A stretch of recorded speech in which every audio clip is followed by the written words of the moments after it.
Hello and welcome to the book club review of the Traveling Cat Chronicles. When did we do the start of this? This was the March book, right? We read it in March. True. Also, welcome to our first ever on location shoot instead of online. Okay, The Traveling Cat Chronicles by Hiro Arikawa. Do you want to give a summary of what this book was about?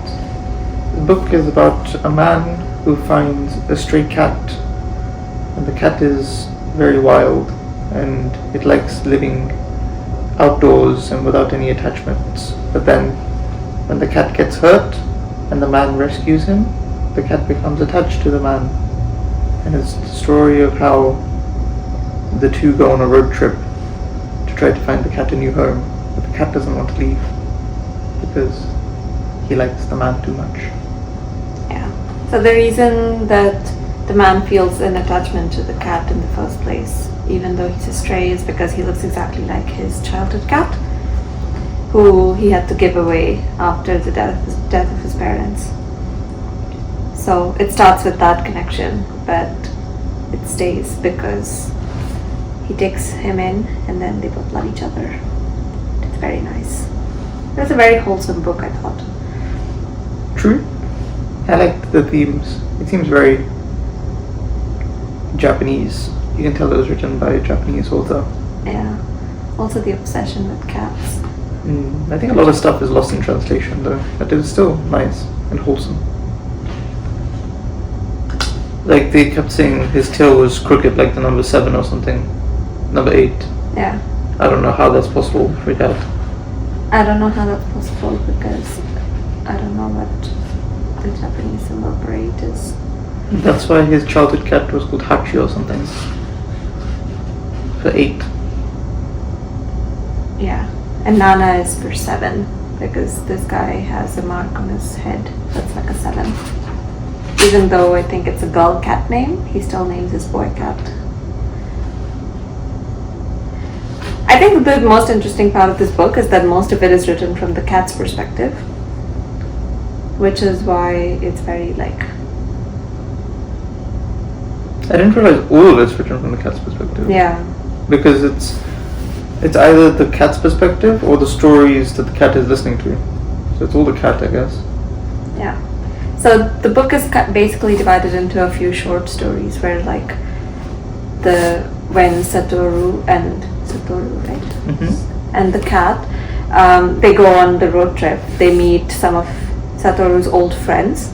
So each short story is like them meeting one of the friends, and then then it goes into sort of a flashback of how their friendship was and what happened and how they came to know each other, how they became friends, and then it ends with like how they leave them basically. So everything is told from the cat's perspective, and then every so often we see the flashback, so we see what the cat is hearing for the first time. So there's like different sections. Each chapter is like a different person from Satoru's past who he thinks would be a good guardian for the cat. But every time it's either Satoru or the cat make some reason for the cat not to stay with them.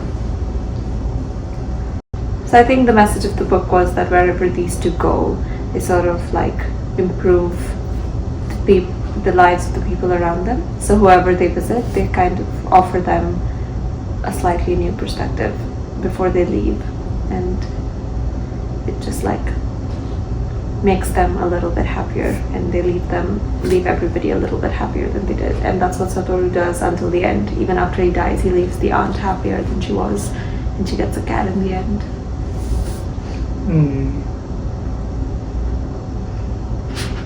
Yeah, the story makes it out like Satoru is a really nice person and he likes helping people. He's very vibrant. Yeah, so it was less about the cat and more about like just friendship in general and just the journey, not the destination.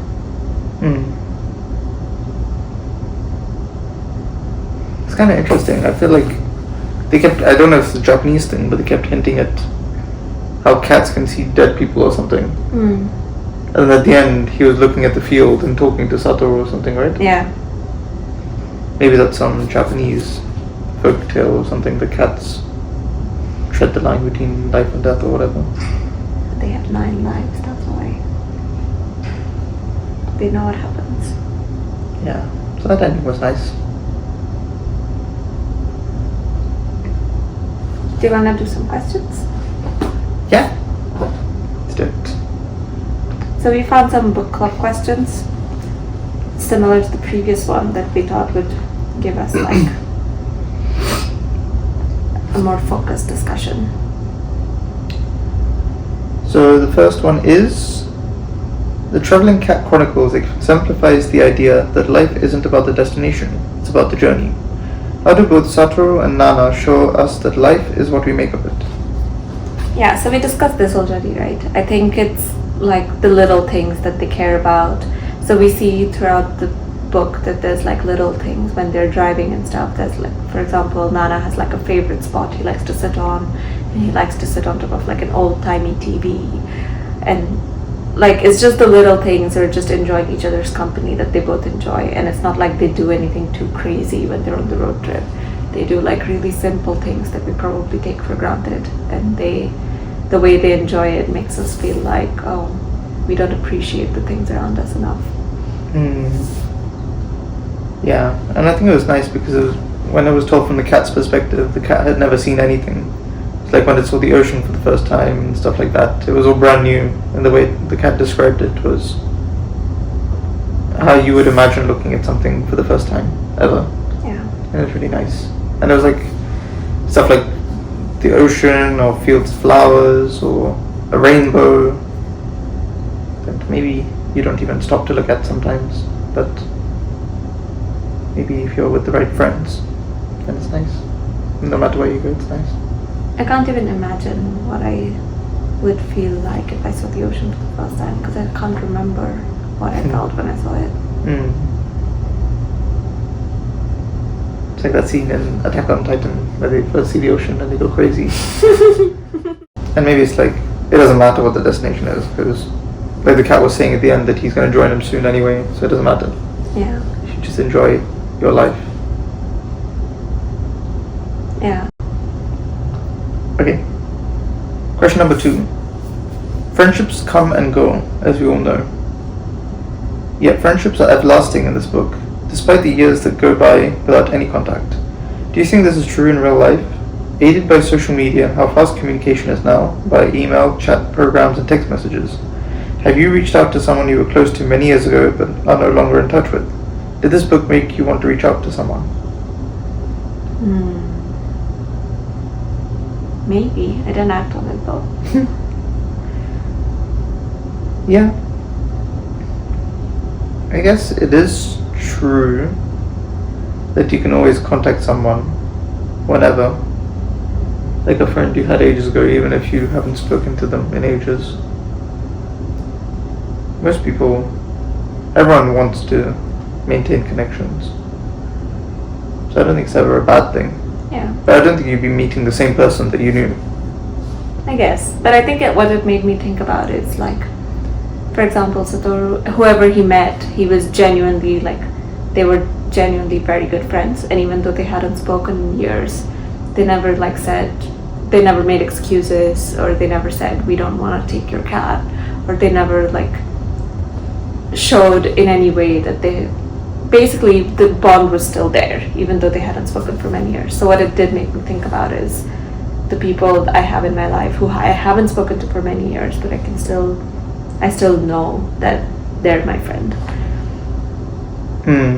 I guess you can't rely on everyone. Yeah. But there's some people you know are reliable people. Yeah. Who you can go to. You just know that even if you see each other after many years, it will be like nothing has changed, and you still have, like, you might be different people and the way you talk might be different, but the love is still there. But it's very hard to find. I think social media ruined it a little. Yeah, because it's not the same. Like a lot of friends you can have you'd just be sending reels to each other over and over again, or like memes. But then, are you really friends? Can you still rely on them in the same way? Yeah, and do you even know about their life? You just know what reels they like. True. So yeah, I guess. But did this book make you want to reach out to someone? I don't know. I wasn't really thinking about it like that, but maybe. Now, if you think about it. Yeah, I guess you should. Maybe social media makes that easier to reach out to someone. You don't need to send like a letter or like go in person. Do you have any friend like this in your life?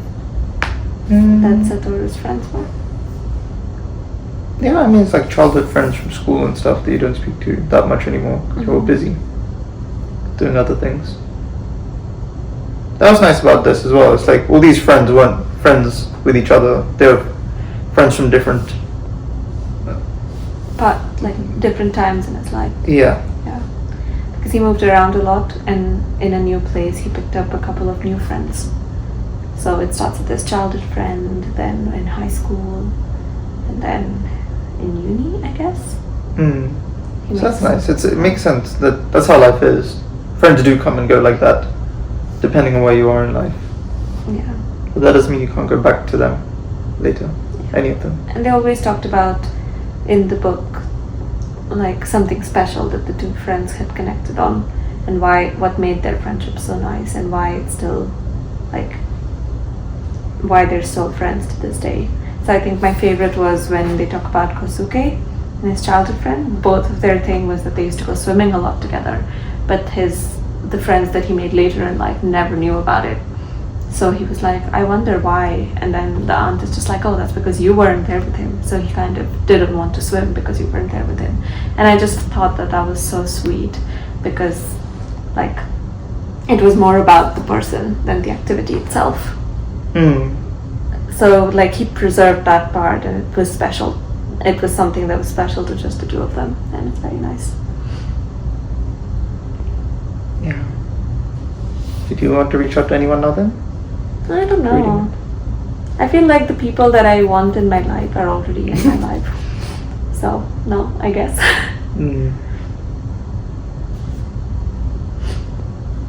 Yeah, you never know though. Maybe. I mean, it makes you realize how important it is to keep in touch with people.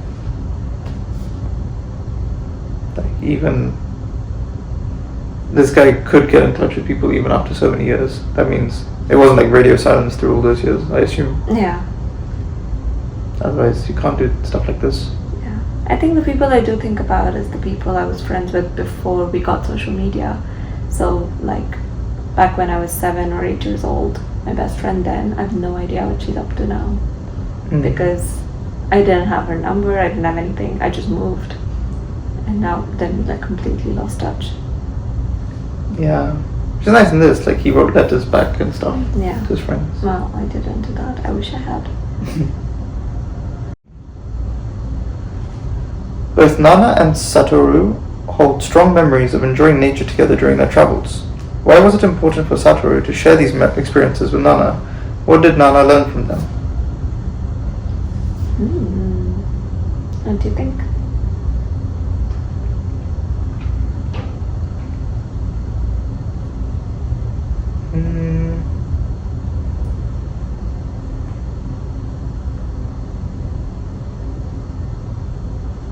I don't know. Why was it important for him to share it with the cat? I guess Nana just learned that the world is a way bigger place than he realized. Yeah. There's so much he hadn't seen.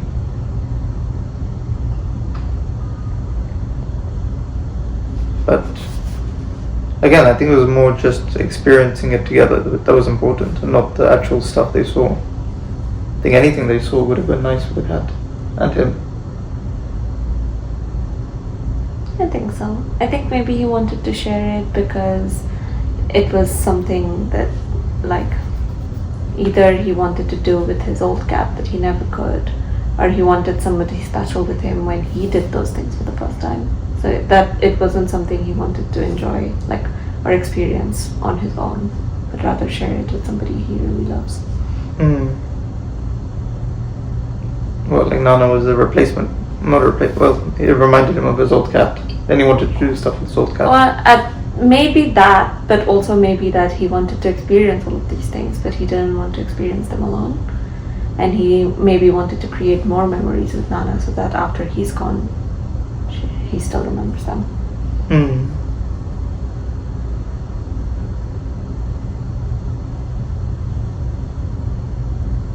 Yeah. Or like have a lot of happy memories before they're filled with this bunch of sad ones. Hmm. So I guess he wanted Nana to remember him by the good stuff they did rather than the sad stuff at the end. What do you think Nana learned from them? I think he learned more from the stories and the interactions with the different people and the animals and stuff.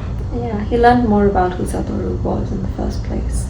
Hmm. And I guess he learned how to be more compassionate because he was kind of a loner before, Hmm. as like a stray cat and a loner. But he also learned that being outside is way nicer.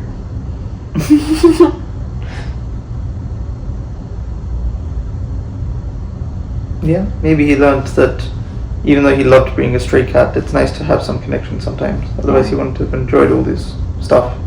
Yeah, and life is always nicer when you have someone to love.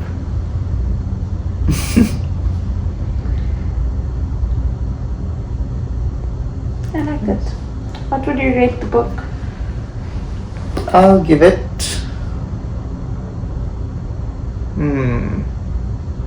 It was a really good book, actually. I'll give it a.